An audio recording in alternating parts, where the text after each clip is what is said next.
This story begins over 100 years ago in the Saline Valley, a remote valley with rich salt deposits on the western border of Death Valley National Park. In 1911, construction began on an aerial tramway designed to carry the salt from the floor of the Saline Valley, which sits at around 1,000 feet, all the way up to the 8,500-foot crest of the Inyo Mountain range, and then back down on the other side to the Owens Valley, 13.5 miles in total. During its operation, the aerial tramway was the steepest tram in the United States. It operated until 1935, after which it was abandoned and fell into ruins. Today, many of the towers which held the cables still stand, and where the tram crossed the crest of the Inyo Range, there still stands the impressive structure which held the cable at its highest point, along with the tender's cabin, which was occupied by the men responsible for caring for the summit station and their families. Our journey began on January 1st with an attempt to reach Cerro Gordo from the less used eastern route from Saline Valley Road. After getting stuck, and it was clear that the road was far too deteriorated to continue, we made camp for the night at the nearby Viking line.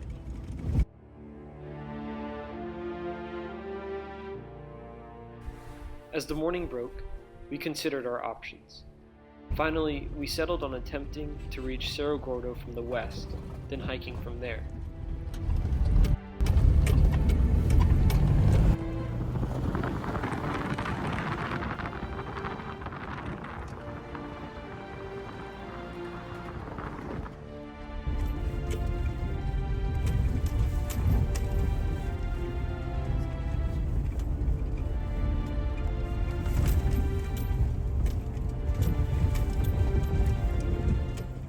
We made our way up the steep road, stopping to repair the shattered coolant bottle with a water bottle and filling the radiator with water.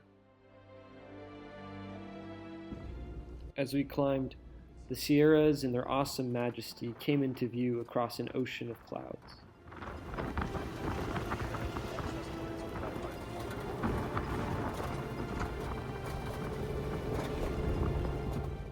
Passing quickly through Cerro Gordo, we drove onto the Salt Tram Road, which has an unsettling tendency to lean with the angle of the steep slope. Everyone lean to the right. Lean to the right. I want to fall and die. Say hi, Ivan.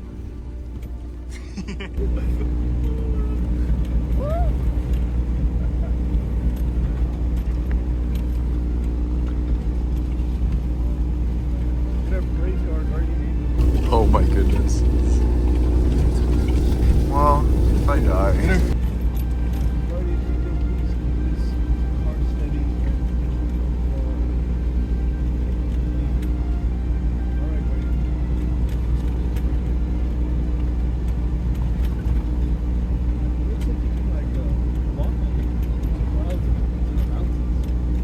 It's like an ocean.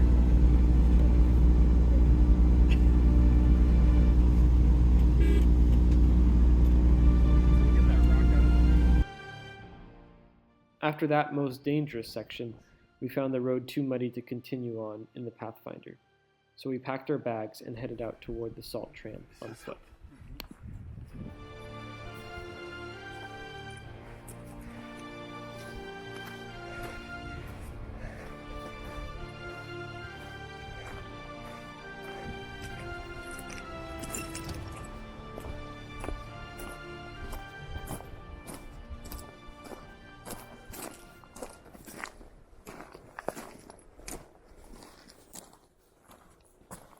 I wonder what this sign used to say. No way to tell.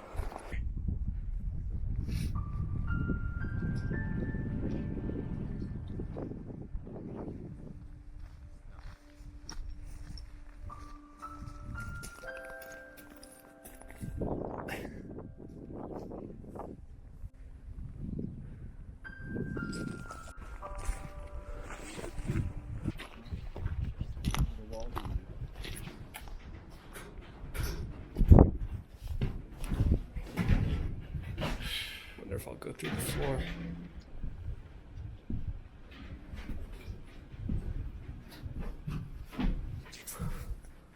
Interesting. That's it.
Dude, this is old.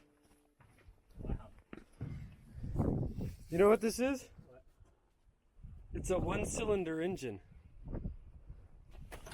Must have been pumping water. I'm guessing this was for water. With this tank. I'm guessing pumping it to Cerro Gordo. Because of that trail that we were following it with. I think the trail follows the old pipeline.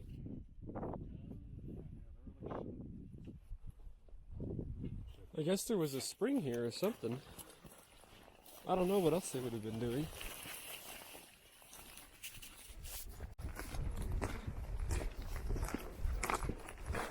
This it?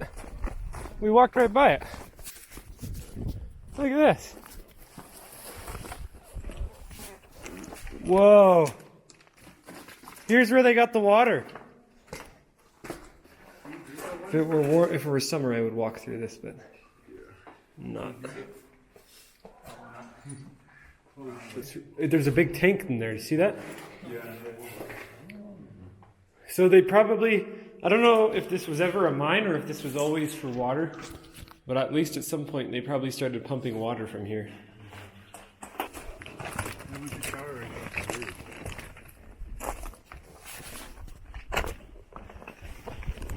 Interesting. That's cool.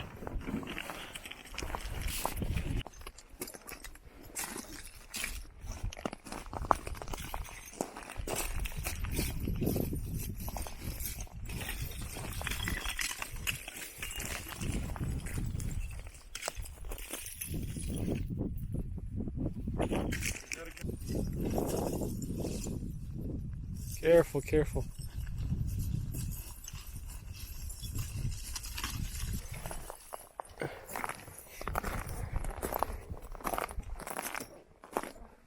I like that. Look at that. What? The trail. That's crazy.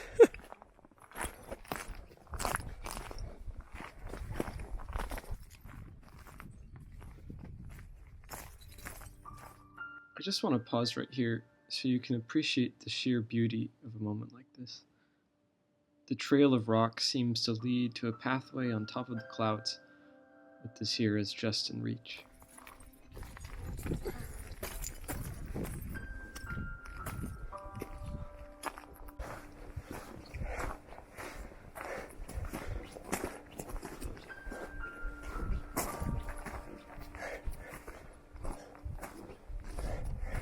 Here we are up on the Inyo Mountains. I don't know exactly what this place is called, but you can see this is where the four-wheel drive vehicle turned around. Someone walked out to see what was going on. Footprints, footprints, footprints. And you can see them returning back. Those are not my footprints. I've been walking down the center. So we are beyond four-wheel drive capabilities. Fog time. Okay, here we go.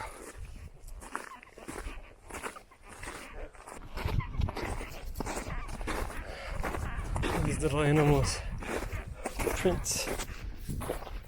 It's probably a rabbit, a bird of some kind, something little.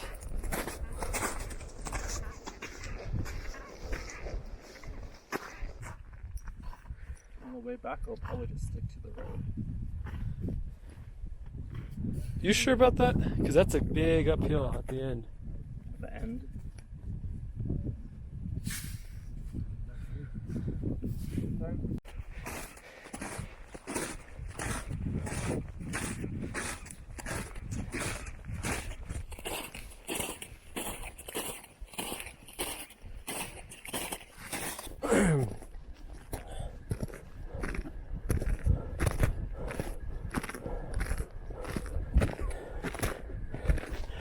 Oh boy. Things are looking painful.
Hiking on the snow-covered ridge, we found ourselves on what seemed to be a walkway floating over the clouds, with Mount Whitney and the rest of the Sierras glowing in the dying sunlight.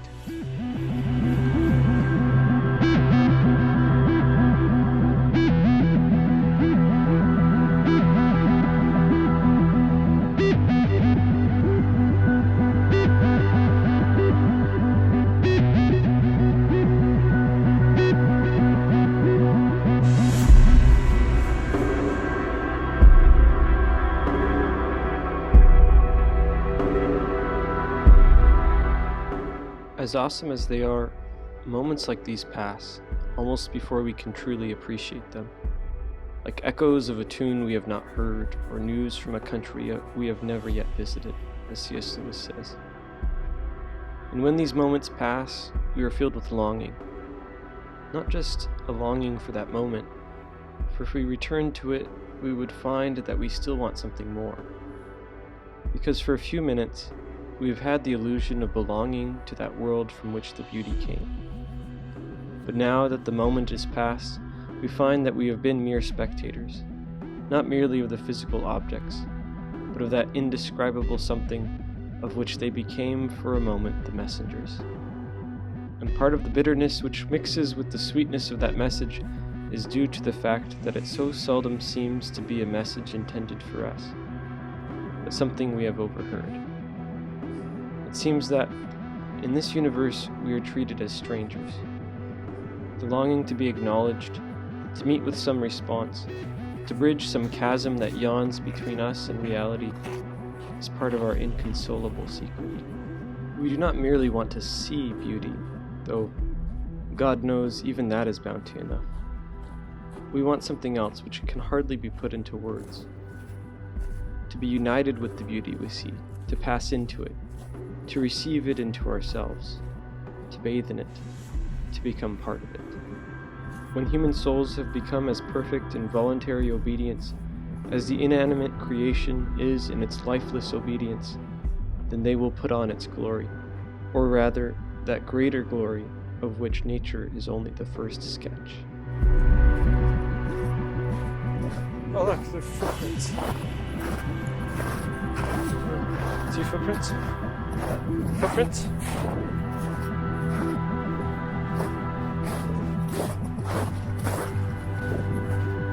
Now this is what we're talking about. Yeah, dude.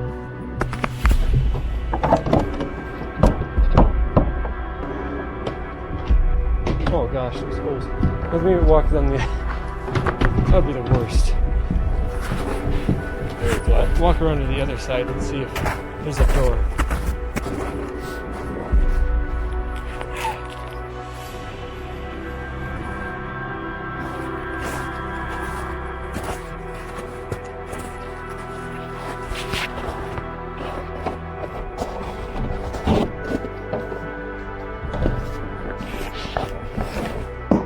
Yeah, we made it.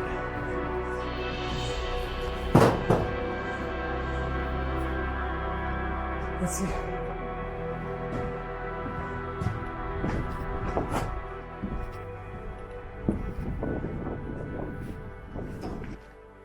Well, no fireplace, but if we keep the door closed, it'll be warm enough.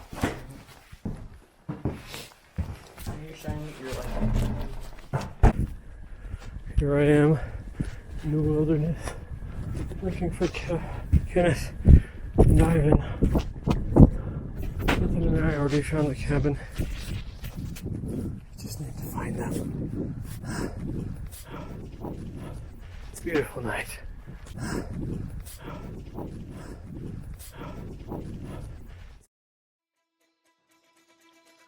The next morning, things had changed.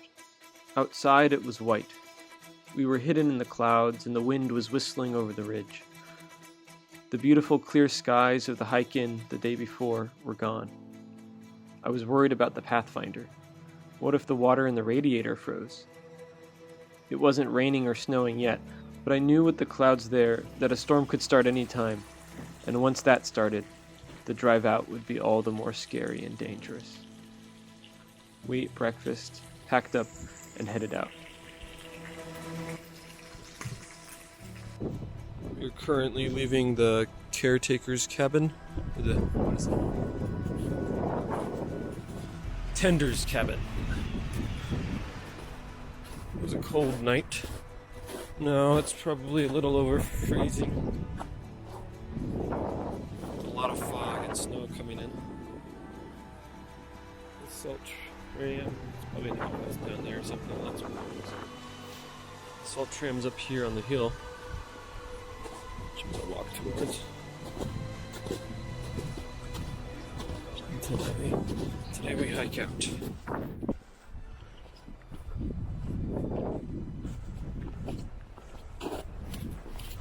Here's the salt tram.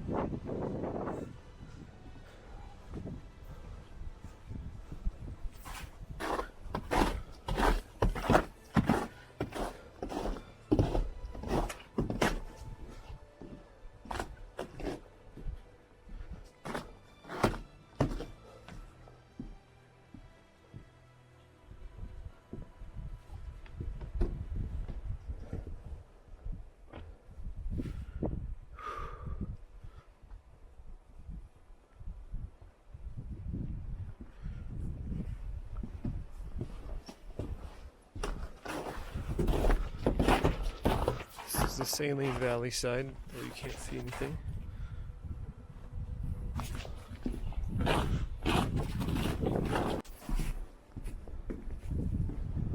Those are some stabilization cables, I believe. Here's the other side.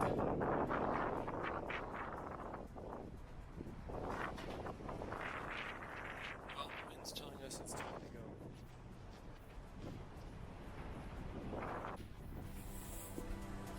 Okay.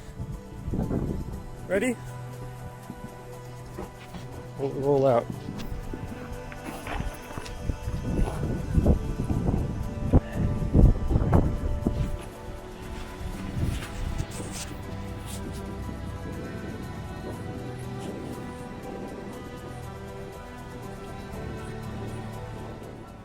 As we climbed the road to 9,000 feet, the high wind started to fling tiny hail, small pieces of ice into our faces.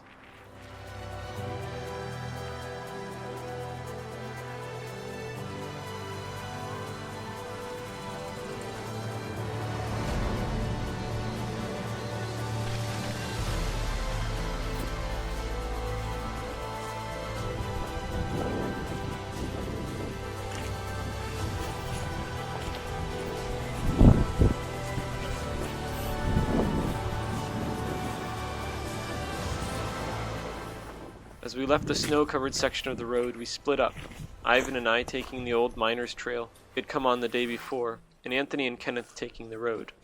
I just fixed my pants. Oh boy.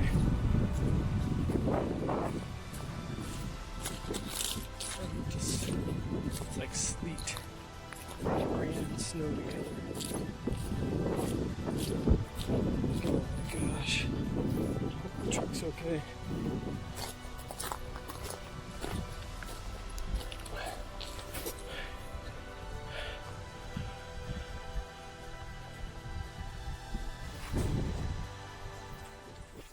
Finally, about an hour after it started coming down hard, I made it back to the Pathfinder.